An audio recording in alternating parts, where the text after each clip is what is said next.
Peggy 7. Sega.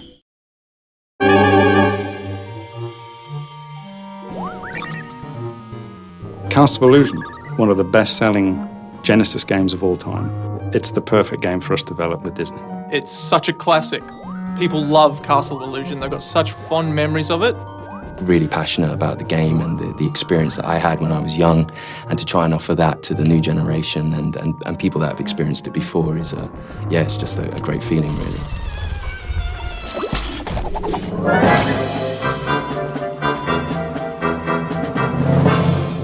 There is definitely something about Disney which I don't think any other brand has quite captured.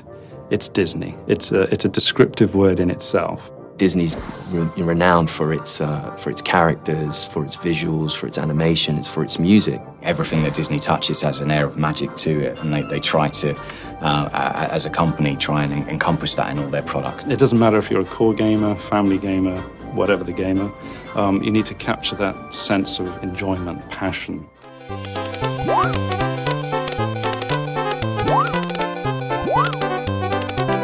I was a child, I bought it. It was one of my favourite games. I played it to death. I grew up with my Mega Drive. I've played all the classic Disney games, and Castle of Illusion stands up as one of my all-time favourites. 20 years later, to be given the opportunity to work on that IP, to reimagine it and bring it forward with today's technology was just, an amazing opportunity. For us, it was important to just respect the original in as many ways as we could. What we wanted to do was just improve upon areas that we can improve upon because we've got new technology, we've got new systems, a new tool set. We have to be very careful not to go and run with the game in a completely different direction. We have to embrace what was good about it to begin with. You'll see all the same familiar characters, you'll see the familiar worlds, all the themes that you remember in the original game are there.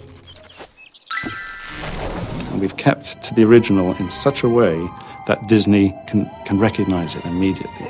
They recognize the tree stump and they smile. They go, that's exactly what we're looking for.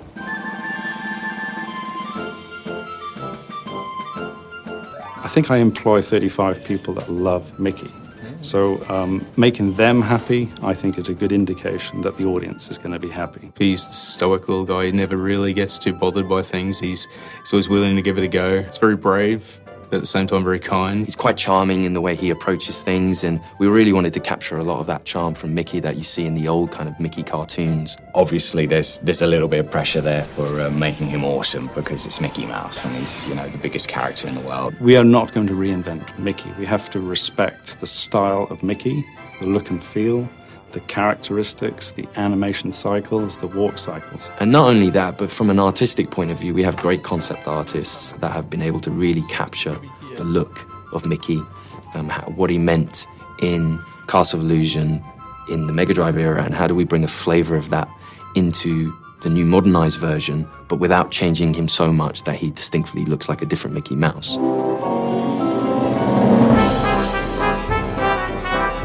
The world itself is it's enchanting, it's rich and full. I think one thing that I always sort of think about Disney is that at a word or a spell, something's going to come to life. Just off to the corner, something could just pop to life and come at you. The library is the first level where I've got a Disney moment. I'm jumping on the books. There's a puff of smoke, the dust. The books fall beneath my feet. And there's an enemy, and there's an A. It's a letter A, and it's attacking me. I don't know many games where a letter can actually scare a grown man. You just never know what's going to happen around the next corner. I think that's something that really keeps you engaged as a player. We didn't really diverge too much in the story. It's a very true Disney story. Mirabelle has come upon Mickey and Minnie out sort of having fun in the forest, dancing away, and she's taken by Minnie's beauty and wants it for herself, so she steals her away, and Mickey, being the heroic little boyfriend, runs off and chases after her, and he gets dragged into this castle of illusion where Mirabelle has set up all these traps. For those that know the original, to see what we've done with it, and for those that don't, for the new kids and anyone else that is new to the IP, and enough there to give them a little bit more of a story from start to finish.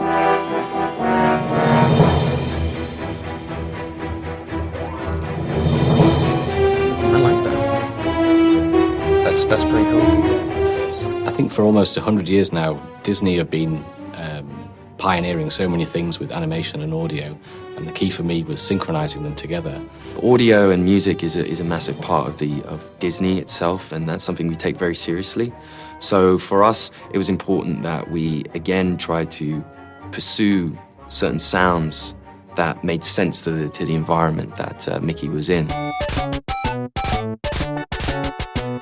When making a new modern Castle of Illusion, we're able to use the old Castle of Illusion as liberal as we need to.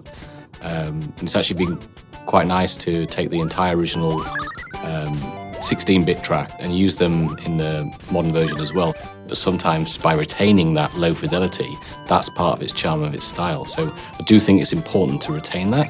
Although we have cleaned it up a little bit, it still retains that original character. Hey, I need that to save Minnie! Come back! We have had the opportunity to allow Mickey to speak. You know, this was something that we felt passionately about, having him interact in the story. There you are! Hey, come down here! From a sound perspective, we've been able to help it into the 21st century by, I think, primarily we're able to do a lot more with the sound effects, the mixing, the environmental effects. I mean, these are all things that we come to expect without realizing it. So we're able to go further with interactive music, and we can have more dynamic things going along with the sound effects and the voice as well. Castle of Illusion, you know, is built from the ground up. You know, from every point, from animations to music to environment to gameplay, everything is built from the ground up. And that's a really nice, exciting way of taking something that everyone holds dear to them and kind of improving that for the new generation. I think they'll love it. I mean, we love it.